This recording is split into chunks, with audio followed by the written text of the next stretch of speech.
او سلرم حق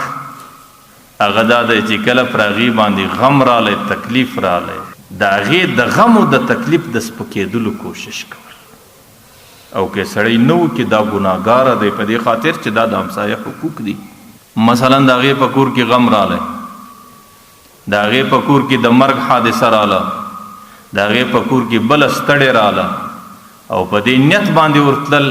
او په دې خوله باندې یو څو داسې خبرې ورته کول چې ستا په دماغ کې دا چې زما په دې خبرو د غم سپکېږي او زما په دې خبرو د په زړه کې څه تسلي پیدا کېږي نو دا د همسایه د دغه حق دا د دې تسلۍ ورکولو حق پر دې همسایه باندې لري که هغه د فاتحې په شکل که هغه په نورو شکل. غالبا ابن کثیر د پیغمبر علیه صلات وسلام یو حدیث را نقل کړی دی چې کله د یو چا بچی شهید او هغې ته د خپل بچی پر شهادت باندې ډېر ګرم دی او ډېر غم او تکلیف دی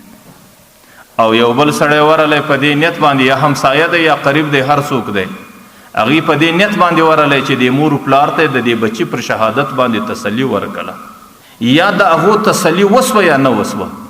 د ده پر دې عمل باندې الله تعالی دته دومره ثواب ورکوي چې هغې مور پلار ته د دې بچي پر شهادت څومره ثواب ورکوي الله تعالی دته پر دې تسلي او پر دې غمرازي باندې دومره ثواب ورکوي.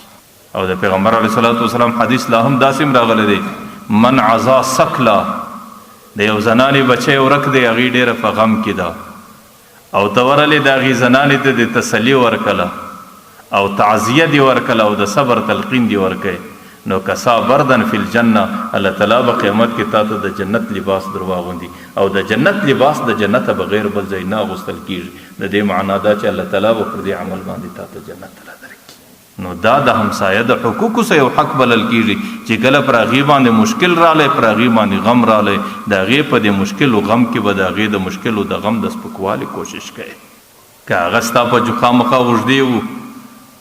لنډې خبرې ضروري نه دي بس داسې لنډه جمله ادا کول چې ستا په دماغ کې دا راله چې زما په دې خبره به ګوندې د دی څه غم سپک سي. لیکن زموږ اصطلاح او ساجبه راغلی ده چې کله د یو چا پر کور باندې غم دی نو دی همیشه ورسي دا کوشش نه کوي چې د هغې په غم کې سپکاوی راسي او ډېر ځله دا کوشش کوي چې د هغې غم نور ورتازه کړي. لکه عام طور دا مرض په دې زنانو غریبانو کې ډېر زیات چې کله راسي نو د هغې مرده یا مور ده یا زنانه ده یا خور د هغه ټولو په غم کې ناستې دي نو دا قصدن په دې خپل عمل باندې دا کوشش کوي د هغې متعلق داسې مذاکرې کوي د هغې داسې یاداشتونه پیښوي چې د هغې مور په زړه کې نور غم راولي د هغې زنانې په زړه کې نور غم راولي هغه کور ټولو په ژړا باندې اخته کړي حالانکې دا د تعزیې شکل نه دی بلکې دا د ګناه شکل دی او پر دې عمل باندې دې زنانې ته الله تعالی